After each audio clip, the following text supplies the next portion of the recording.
Manipur gi Luraba Tanpham Asida masing Yamlaba Cso Meira Paibi amadi atei mari leinaba sing Punsinba Ngamdriba Asi Ikainingaini Manipur kansi hairabadi eikhoi hanna Punsinba mathou haina United People's Front Manipur UPF ki advisor Khomdram Ratan na phongdorakli wafam asi ngasi UPF na thabum ama chupna Chatharakpa Chamaga Marifutara mathou shuba National Reconsolidation Month ke saruk ama oina Nambol kaithelda eikhoi amuk hanna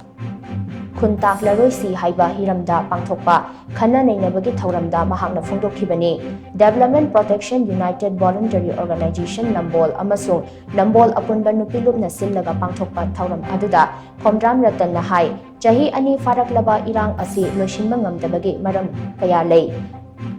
lan khamgadaba kangbuna lan khamdana leidi madugi mahut irang thokhanduna apunba Manipur amagi damak leiriba mitai phurup muthatnaba amadi mapangal sonthanaba hotnari Central Force kaya Manipur da tharaklabasu chinikuki narco terrorist sing nomai kapan lephandriba asi center gi aronba agenda leibagini lan asi loishinge hairabadi center na thamoi shemna thabak tawba changi Luraba Tanpham Asida leiriba Cso Meira Paibi amadi mahairoi rup sing Punsinba Ngamdriba haibasi laibak thibani Manipur kannaba hotnabada eikhoi punsinba mathou tai madu natrabadi eikhoi wagani haina Khomdram Ratana makhatakhi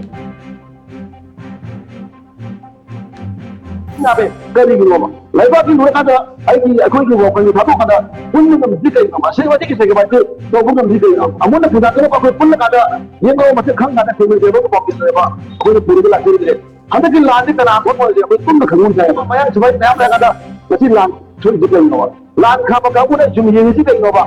lan da utti kana no je ko punna khamun jai ba Manipur ki chai de singa legi ma pu da do ko ka ko ko he ka da ma simu ka tra ma ne ma ka da bu ki ka ba Maitei sing yang seru tujuh tahun, ia gua mana terbuat berlanggan, dia pun kamu jangan apa. India sekarang mabuk sendiri makai, lagi tu sendiri hanya kalau ada Manipur ini misal yang dorong dijadikan dia bukan bekerja menjadi langgan.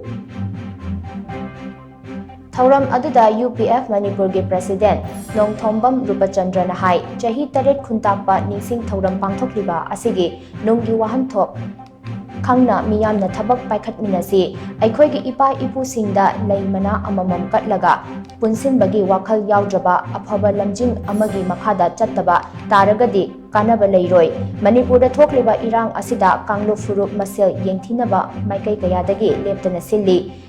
yeknaba masak khangna apunba Manipur amagi damak akhoi punna lepminasi haina mahakna appeal tawkhi thauram aduda NIPCO gi President O Premjit DPUVO gi President T Khaba amadi apunba nupi lup nambol gi Secretary Premila Leima yauna miyoi kaya su sarukya khi